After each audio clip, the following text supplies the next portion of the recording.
Hey guys, and welcome back to another video, and today we're going to be looking at which position on the pitch would win the league if they were put into a league format. So as you can see here, we have moved 12 of the Premier League's teams all representing a position into a league with only 12 teams in, because that's about as many positions as I could think of, and we're going to go all the way to the end of the season and see which one would win. I'm going to be taking control of Arsenal, which you can see is all full of goalkeepers there. For no other reason except that I needed to take control of a team and they were the ones that I picked. So we're going to sim to January 1st and see where everybody is there. So in January we can see on the league table that top of the league currently is West Ham, which represent the centre forward to strikers. Chelsea the right backs, Southampton right mids, Man City CDMs, Spurs centre mids, left mid Stoke, Cam Everton, centre back Man United, goalkeeper Arsenal, left wing Leicester, right wing Crystal Palace, and left back Liverpool. So that is how the table stands in January so far. West Ham leading by 7 points, and then it's pretty close from there, between like 4th and 1st. So pretty decent start. The strikers obviously doing very well. I thought it would be one of the more versatile positions that did well, like the centre mids or something, but apparently not. And if we look at the player stats, you can see Fernandinho is actually the top goal scorer for Man City, which is the centre midfield team, with 11 goals. Quincy Promes for Southampton, which is the right wingers. And then West Ham have a few on there as well, obviously, because they're centre forwards and strikers, and they all need to have goals, and they are very good at scoring goals. So yeah, that's January, guys. So in a minute we're just going to go all the way to April, which is when this league's season finishes, and we're going to see what rating they are then. But remember to leave a like and comment on my videos, and also subscribe so you can be entered into the FIFA 18 5k giveaway, which will be given out at the start of FIFA 18. All you have to do, guys, is leave a comment on the video, and yeah, you'll be entered into that. But make sure it's a good comment and not like first. Anyway, in April, and as you can see, West Ham have managed to sustain their position at the top of the league, and they've actually won the league with 72 points, winning it by 8 points. Second is Southampton, who are the right mids. Third, Man City, who are the CDMs. Fourth, Chelsea, right backs. Spurs, the centre mids. Left mid, Stoke. Cam Everton, centre back Man United, goalkeepers Arsenal, Liverpool left backs, right wing Crystal Palace, and then bottom of the league are the left wingers, who are represented by Leicester. And none of these players have any none of these teams have any players that aren't in that position, except from one low rated goalkeeper, because every team has to have at least one goalkeeper in it. So that is a reason for that. And then if we look at the player stats, you can see Martial finished top goal scorer for Stoke, who are the left mids. Promes finished second, then Dybala for West Ham, Alexandro for Liverpool, and then assist-wise, Florenzi and Valencia got the first two, Ozil, Royce, and then clean sheets. It seemed that every team decided to play their shitty little goalkeepers instead of actually doing what I wanted them to and playing an outfield player in goal. But as you can see, Arsenal had a lot of rotation within who they wanted to play in goal. As you can see there, obviously the Reece, Buffon, Oblak all played a part in goal for them in their season.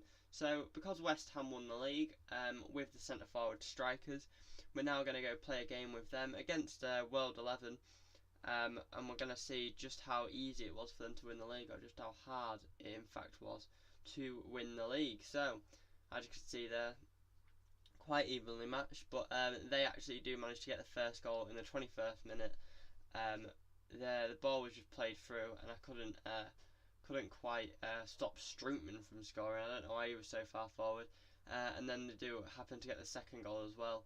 I try and clear it. Ronaldo nicks it off me, plays it into Griezmann, who has a first time shot near post, and I thought it'd be fitting to put Harry Kane in goal, because you know, he did play that game in goal once, and it didn't start to be looking very good for me, but we do manage to get a penalty in the 75th minute here, and at least get one goal back.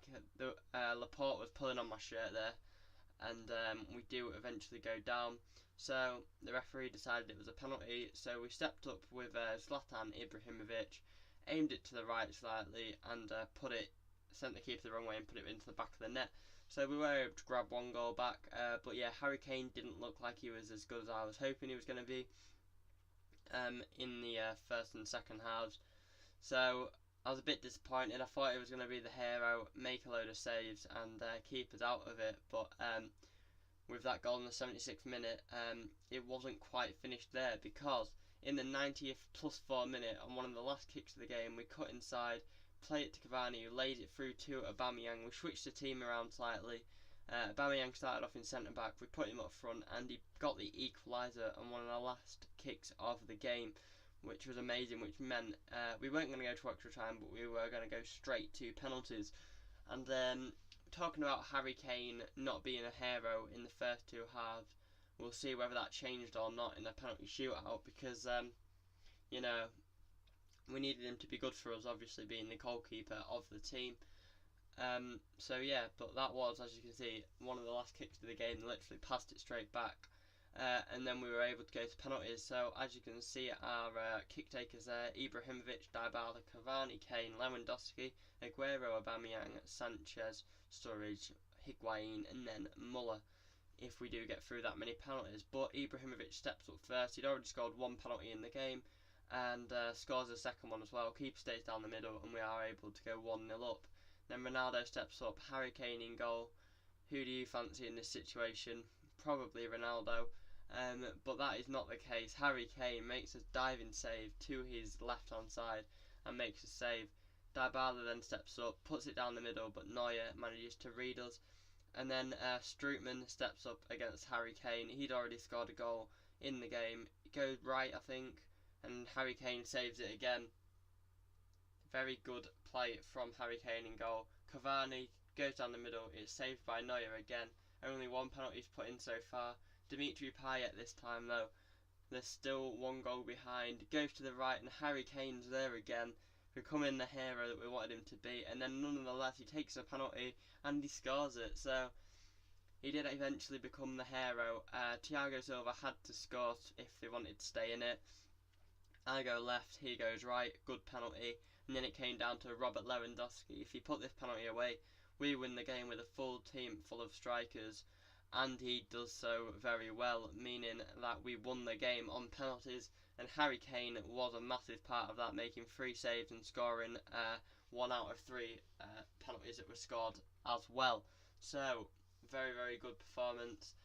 We looked down and out, but we were able to get equalisers and eventually take it to penalties and win. And yeah, I'm very pleased. But leave any other suggestions down in the comments, guys, on videos you'd like to see, and maybe some career mode experiments you want to see as well. But yeah, that's going to be pretty much the end of the video, guys. It was interesting to see which positions would do well. I was a bit surprised. I thought some of the midfield roles would have done a bit better than what they did, but the strikers have prevailed and done pretty well. But that is the end of the video, guys. As I've said, feel free to press on my face there to subscribe and watch any other videos that will be on the screen. As I said, guys, remember to like, comment and subscribe in order to be in a chance for the FIFA 18 giveaway. But apart from that, guys, have a very nice rest of your day, and I will see you in the next video.